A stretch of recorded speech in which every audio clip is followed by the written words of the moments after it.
ओम शांति। 6 सितंबर 2023 के ईश्वरी महावाक्य मुरली के मुख्य पॉइंट सुने।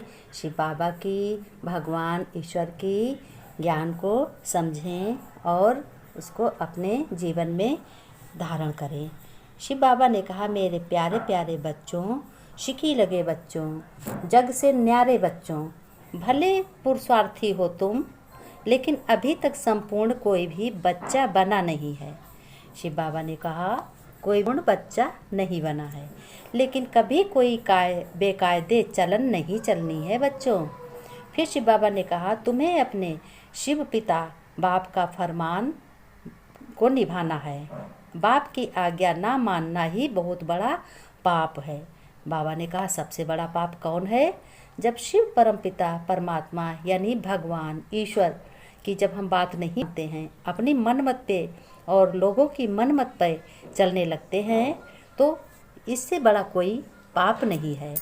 शिव बाबा ने कहा, बच्चों, सभी आत्माओं का कर्म बंधन अपना अपना है, जिसे हम रोज नियमित धारण करते हैं। इसलिए घर गृहस्थ व्यवहार में बच्चों रहते हुए अगर कोई विघ्न आता है तो अपने शिव बाबा, शिव पिता, भगवान ईश्वर से राय लो। और ये 5 विकारों की बीमारी महाभारी है। 5 विकार कौन कौन हैं? जैसे काम, क्रोध, लोभ, मोह, अहंकार। इनसे अगर कोई भी आदत पड़ी हुई है तो शिव बाबा की याद से, शिव बाबा के ज्ञान से तुम्हें तुरंत ही उपाय मिलेगा। फिर शिव बाबा ने कहा, सुप्रीम सर्जन शिव बाबा से दवाई लेते रहेंगे। ये किसने कहा? ये ब्रह्मा बाबा ने कहा। ब्रह्मा बाबा ने कहा, सुप्रीम सर्जन कौन है? शिव बाबा, ईश्वर, भगवान है। दवाई लेते रहेंगे तो माया की बीमारी से बचे रहेंगे। माया यानी माया रावण, गलत कर्मों से हम बचे रहेंगे।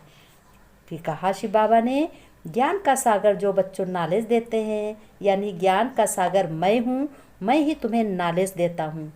उस नॉलेज से तुम्हें तत्पर रहना है। बाबा ने कहा, उस नॉलेज को तुमको अपने जीवन में धारण करना है। और सर्विस के लिए बच्चों, अपने शिव बाप से तुम्हें जो डायरेक्शन मिले हैं, यानी ज्ञान से जो समझ मिली है, उसे विशाल बुद्धि बन उन्हें अमल में लाना है। अमल में यानी उनको ही प्रैक्टिकल में लाना है।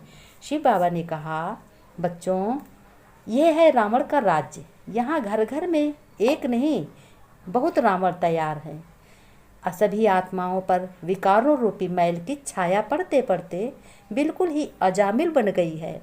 बाबा ने कहा, विकारों यानी गंदे कर्मों की आदत जब हमारी पड़ जाती है, तो उसकी आदत पड़ते पड़ते क्या बन जाती है? हमारी आदत पड़ जाती है तो हम गंदे बन जाते हैं, बुरी गंदी आदत बन जाती है।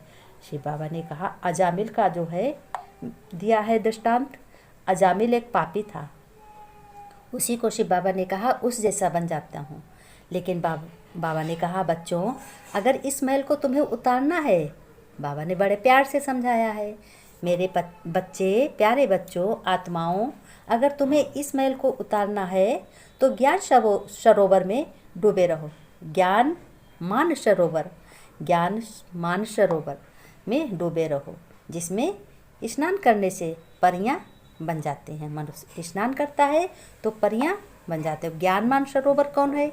एक हमारा परम पिता परमात्मा शिव, ईश्वर, भगवान ज्ञान का सागर है, निराकार है। तो उसी सागर में हम जब डुबकी लगाते हैं, उसी सागर में हम ज्ञान सागर में डुबकी लगाते हैं, यानी ज्ञान को हम सुनते हैं, तो हम क्या बन जाते हैं? हमारी सारी बात धुल जाते हैं, समझ आ जाती है। शिव बाबा ने कहा, बच्चों, इस पढ़ाई से तुम्हें क्या मिलना है? इस पढ़ाई से इसलिए तुम्हें सावधान रहना है और तुम्हें अच्छे से अपनी समझ को धारण करना है, सभी को सुख देना है और सुख लेना है। और एक बात बाबा ने कही, बच्चों, अपने परिवार में, अपने घर वालों में, सब परिवार में सभी की संभाल बहुत अच्छे से करनी है, क्योंकि आजकल संगत और कुसंगत का असर बहुत ज़्यादा पड़ता है। तो इसलिए हर एक बच्चे को समझाओगे, अपने घर में किसी को भी समझाओगे तो शिव बाबा की याद से समझाना। ऐसे मन बुद्धि में समझना कि शिव बाबा मुझे ज्ञान सिखाते हैं, उन्हीं से हमें समझ मिली है, उन्हीं की समझ से हम अपने बच्चों की भी पालना कर रहे हैं। शिव बाबा तुम्हारे साथ है। बाबा ने कहा 5 विकारों की बीमारी महाभारी है, किसी पे नाराज़ नहीं होना है, किसी को गुस्सा नहीं दिखाना है। और बाबा ने कहा सुप्रीम सर्जन शिव बाबा से दवाई लेते रहना है, तो माया रावण से दूर रहोगे, यानी गलत कर्म तुम्हें नहीं होंगे, तुमसे नहीं होंगे, पाप नहीं होगा। ज्ञान का सागर जो नॉलेज देते हैं, उस नॉलेज में तुम्हें तत्पर रहना है, उस नॉलेज को तुम्हें धारण करना है। फिर शिव बाबा ने कहा सर्विस के लिए डायरेक्शन भी तुम्हें बहुत मिलते हैं, अच्छी तरीके से, अच्छी रीत से उन डायरेक्शनों पे चलो और अपने घर को स्वर्ग बनाओ। ये तो घर घर में रावण हैं, राम एक ही नहीं है, तो इसलिए बाबा ने कहा कि सभी पर तुम्हें विकारों पे जीत पानी है। मानसरोवर में डुबकी लगानी यानी ज्ञान को धारण करना और सुनना है। ये पढ़ाई है बच्चों कमाई। शिव बाबा ने कहा बच्चों यह पढ़ाई है कमाई, लेकिन जैसे लौकिक कमाई में विघ्न पड़ते हैं, दशाएं बदलती हैं, जैसे जो कर्म करते हो, कमाई करते हो, ड्यूटी करते हो या बिजनेस करते हो, उसमें कभी कभी उतराव चढ़ाव आ जाता है। तो इसलिए बाबा ने कहा ऐसे इसमें भी हो जाता है, ऐसे इस रूहानी कमाई में भी बच्चों पर दशाएं बैठती हैं। अब कुछ भी हम सुन रहे हैं, अच्छी बात सुन रहे हैं और ज्ञान सुन रहे हैं, उसमें किसी लोगों ने आकर के गफलत कर दी, तो बाबा ने कहा ऐसे ही पुरुषार्थ थोड़ा बहुत ढीला होता रहता है। फिर शिव बाबा ने कहा बच्चों इसमें तुम्हें गफलत में आने की कोई ज़रूरत नहीं है, इसमें कोई चिंता करने की बात नहीं है, खाली सावधान रहना है। ऐसा ना हो माया थप्पड़ मार कर काला मुंह कर दे। माया थप्पड़ यानी अच्छे अच्छे काम करते करते करते करते ऐसी गिरावट आ जाती है, कहीं के नहीं रहते हैं, बनते बनते काम बिगड़ जाता है। आस लगी रहती है ये काम हमारा बन जाएगा, लेकिन बनने की आस होती है, बिगड़ जाता है। तो जब बच्चों माया का विकार, माया का जब आ जाती है, माया की छाया आ जाती है, तो माया रावण की जब छाया आ जाती है तो क्या होता, जब हमारा काम बिगड़ जाता है तो क्या उसको क्या कहते हैं, काला मुंह कर देते हैं। तो काम जब नहीं रहता तो मुंह कैसा हो जाता है, सुस्ती आ जाती है, उदासी आ जाती है। तो इसलिए बाबा ने कहा तुम्हें सावधान रहना है। विकारों में गिरा और फट से राहु का ग्रहण लग गया, बुद्धि का ताला बंद हो जाता है। जब माया रावण का फेरा होता है तो बुद्धि का ताला बंद हो जाता है। गफलत में जहाँ भी मन गया तो बुद्धि का ताला बंद। ये भी कड़ी गुप्त सजा है। बाबा ने कहा ये भी बच्चों कड़ी गुप्त सजा है, इस ज्ञान को बहुत अच्छी रीत से समझना है। बाबा ने कहा मेरे प्यारे बच्चों सर्विस का तुम शौक रखो, विशाल बुद्धि बन सर्विस की भिन्न भिन्न युक्तियाँ, भिन्न भिन्न बातों से जो बातें बिगर अर्थ नहीं हैं उन्हें करेक्ट करो। जो बातें तुम्हारे अर्थ की नहीं है, व्यर्थ की हैं, उन्हें अपने पास मत रखो।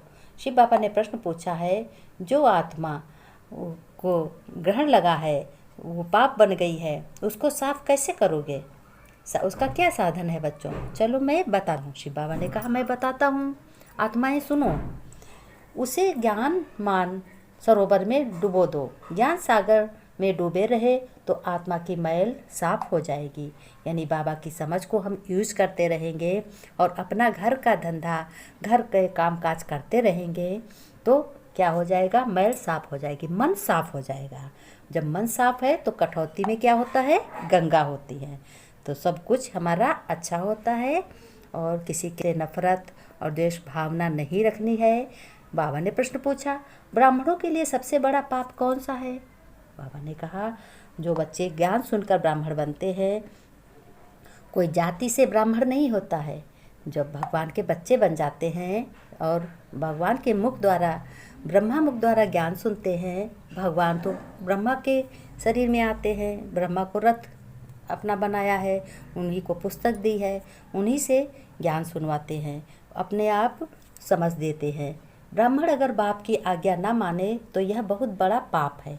बाप की पहली आज्ञा है तुम मुझे निरंतर याद करो, लेकिन बच्चे इसमें ही फेल हो जाते हैं, फिर माया कोई ना कोई विकर्म करा देती है। तो बाबा ने कहा माया को बहुत ध्यान से रखना है, माया को पहचान रखनी है, विकर्म करा देती है और पाप हो जाता है। शिव बाबा ने कहा सब ध्यान से सुनना, अपने इस ज्ञान को, शिव बाबा ने जो ज्ञान दिया है इसको सुनना है और अपनी बुद्धि में एक क्या रखना है, कौन आया है, बाप टीचर सतगुरु हमारा है, भगवान है, पिता है, माता पिता है, बंधु सखा। शिव बाबा ने कहा बच्चों अब है कलयुग का अंत और कलयुग के बाद फिर क्या होगा, सतयुग होगा। सतयुग सामने आ गया है, जो लॉन्ग था वह सामने आ गया। 84 जन्म लेते लेते कलयुग का अंत आकर हुआ है। अब तुम भगवान के बच्चे बने हो। अब तुम्हें इस जन्म की सब संभाल करते हुए, वर्तमान अपना अच्छे से निभाते हुए अपने अगले जन्म की तैयारी करनी है और इसी खुशी नशे में रहना है। अपने घर में हर कर्म में सफलता प्राप्त करनी है और शिव बाबा का साथ लेना है। शिव बाबा के बच्चे कभी भी निराश नहीं होते। बच्चे, उनमें अभिमान होता है कि हम भगवान के बच्चे हैं, उनकी याद में सारा काम करते हैं। बाबा ने कहा कोई तुम्हें बैठने की दरकार नहीं है, काम करते रहो। अपने को ये महसूस करो कि भगवान मेरे साथ है, कराने वाला करा रहा है। और बाबा ने कहा मेरे प्यारे बच्चे, ईश्वर के बच्चे, सीखी लगे बच्चे, रूहानी बच्चे, तुम्हें गुड मॉर्निंग, याद प्यार, नमस्ते। प्यारे बच्चों को नमस्ते।